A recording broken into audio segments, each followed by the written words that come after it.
जब कभी भी ना गाड़ी में छोटा काम आता है, जैसे अभी ये ठुक गई है, इसको इंश्योरेंस में क्लेम नहीं करवाना चाहिए। ठीक है, कंपनी है ना वो आपका डेटा रखती है कि इसमें कितने का क्लेम करवाया, ये क्या करवाया। आगे एक लिमिट रहता है, उस पर पूरा खत्म हो जाएगा तो खत्म हो जाएगा। नहीं, ख़त्म नहीं होता है इंश्योरेंस, तो आप कितनी बार भी क्लेम करवाएं, लेकिन क्या होता है ना, उससे आपका ये डाउन होता है, सिविल एक तरीके से समझ लीजिए।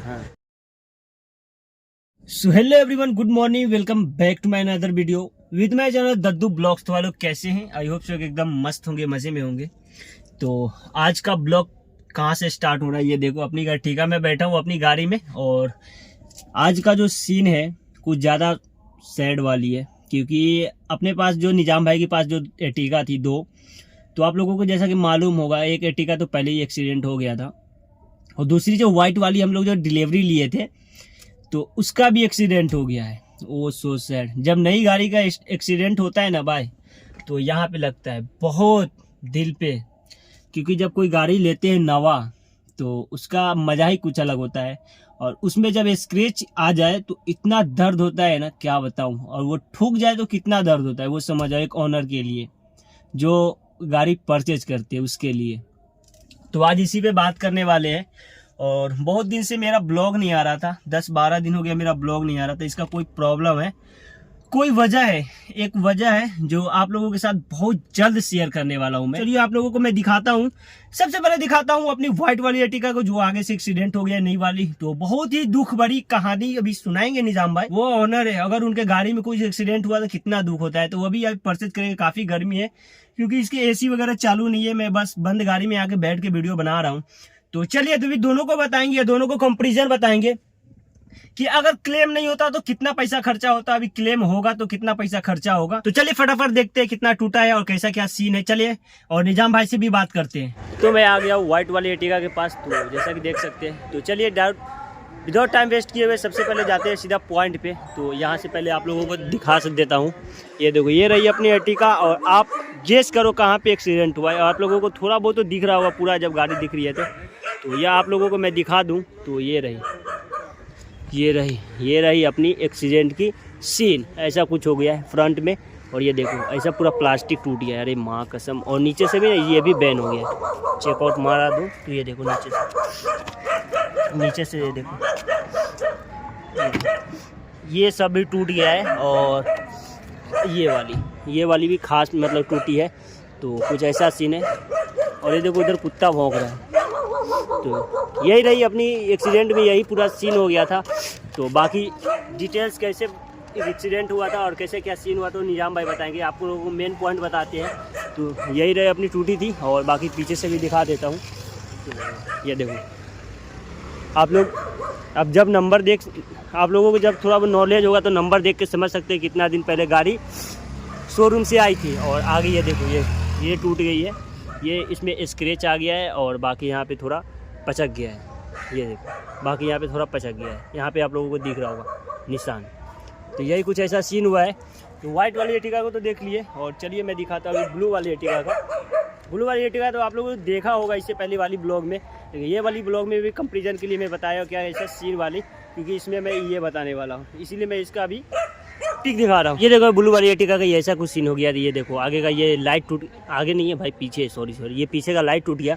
और बाकी बैक से ये जो घिस रहा था तो ये टूटा, जैसा कि आप लोगों ने ब्लॉग में देख ही लिया होगा। और बाकी कुछ नहीं, ये भी टूटा है और ये पचका हुआ है। तो इसका तो कुछ नॉलेज होगा तो इसका भी नंबर चेक कर सकते हो। ये साल भर पुरानी है, और वो अभी 2 महीना हुई होगी, 2 से 3 महीना मुश्किल से, 2 से 2.5 महीना। तो इतना जल्द एक्सीडेंट हुआ था, क्या दुख में, दिल में दुख होता है। तो जैसा कि आप लोगों ने देखा कि एक्सीडेंट हो गया है, और जब दोनों एक्सीडेंट हो गया तो मूड पूरा सैड हो गया निजाम भाई को। चलिए उनसे पूछते कि व्हाइट वाली Ertiga कैसे एक्सीडेंट हुआ है, और व्हाइट वाली Ertiga में क्या खर्चा आएगा, क्लेम विदाउट क्लेम, और ब्लू वाली Ertiga में क्या खर्चा आएगा, क्लेम करके या तो विदाउट क्लेम। जैसे दूसरे दुकानदार से हम एसेसरीज खरीदते हैं और खुद के पैसे से एसेसरीज खरीद के लगाएंगे तो कितना खर्चा होगा, क्लेम मार के कंपनी की तरफ से लगाएंगे तो कितना खर्चा होगा। चलिए निजाम भाई को बुलाते हैं और उन्हीं से पूछते हैं। तो फाइनली अभी मैं निजाम भाई के साथ आ चुका हूँ, मतलब मेरे साथ निजाम भाई आ गए हैं, मैं नहीं आया हूँ, ये आ गए मेरे ब्लॉग में। तो पहले ब्लॉग में कुछ बोलिए, कैसे हैं आप लोग? क्योंकि बहुत दिन बाद ब्लॉग आया है। थोड़ा सा मतलब बोलते हैं ना, चार्जिंग इनकी डाउन हो गई थी, तो रिचार्ज करके वापस से फुल बैटरी हो गई है तो फिर से ब्लॉग बनाने के लिए आ गए। हाँ, थोड़ा तबीयत में भी प्रॉब्लम है। तो चलिए विदाउट टाइम वेस्ट किए हुए सबसे पहले जाते हैं मुद्दे पे। तो ये जो टूट गई है निजाम भाई, तो इसके बारे में आपको बताना है। अगर भाई अदरवाइज आप लगाते हैं, आप अपना एसेसरीज खरीद के वो पार्ट का, जी। तो कितना आपको पैसा लगेगा, या फिर आपका गाड़ी क्लेम वाला है, मतलब इसके इंश्योरेंस है, तो क्लेम करते हैं तो कितना पैसा खर्चा होगा। ये वाइट वाली जो आगे ठुकी है उसकी है। जी। हाँ। जैसे कि देखिए, मैंने अपने वीडियोस में तो बताया ही है कि जब कभी भी ना गाड़ी में छोटा काम आना, जैसे अभी ये ठुक गई है, इसको इंश्योरेंस में क्लेम नहीं करवाना चाहिए। ठीक है, अगर आप इसको इंश्योरेंस में क्लेम करवाते हो, हाँ। आपको भी मैं ये चीज़ का तजुर्बा दे रहा हूँ, क्योंकि आप भी आने वाले टाइम में मेरे को लग रहा है कि गाड़ी लेंगे, तो इस हिसाब से बता रहा हूँ कि जब कभी भी छोटा अगर एक्सीडेंट होता है, फॉर एग्जांपल देख लीजिए अभी ये कितना छोटा सा है, ये क्या है, सिर्फ ये इतना पार्ट टूटा है, बाकी ये सब सही सलामत है। ठीक है, तो ये अगर रिपेयर हो सकता है, रिपेयर हो सकता है नहीं, रिपेयर हो ही जाता है, तो इसको रिपेयर कराएं, ना कि इसको पूरा इंश्योरेंस में कवर करवाएं। अगर इंश्योरेंस में कवर कराने जाएंगे तो मैं बोलता हूँ कि आपका सिर्फ 1000 रुपया लगेगा, आपको नया बन के मिल जाएगा, लेकिन आपकी गाड़ी 3 से 4 दिन गैराज में खड़ी रहेगी, सर्विस मारुति में। ठीक है, वो लॉस, फॉर एग्जांपल चलिए आप वो लॉस बेयर कर सकते हैं कि ठीक है, खड़ी रहे, मेरी गाड़ी अच्छी बन के मिल जाए। नो डाउट अच्छी बन के मिल जाएगी इंश्योरेंस में। आप बाहर से करवाएंगे तो आप थोड़ा सा उसको रिपेयर करवाएंगे तो 1000 रुपये में काम हो जाएगा हमारे लिए। तो एक सेकेंड ये गाड़ी जाने दीजिए।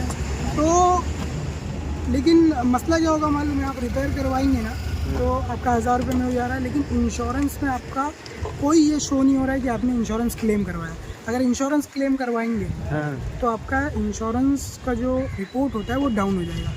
इंश्योरेंस भी एक ना, जो कंपनी है ना, वो आपका डेटा रखती है कि इसने कितने का क्लेम करवाया, ये क्या करवाया, आगे लिमिट रहता है, उसमें पूरा खत्म हो जाएगा तो खत्म हो जाएगा।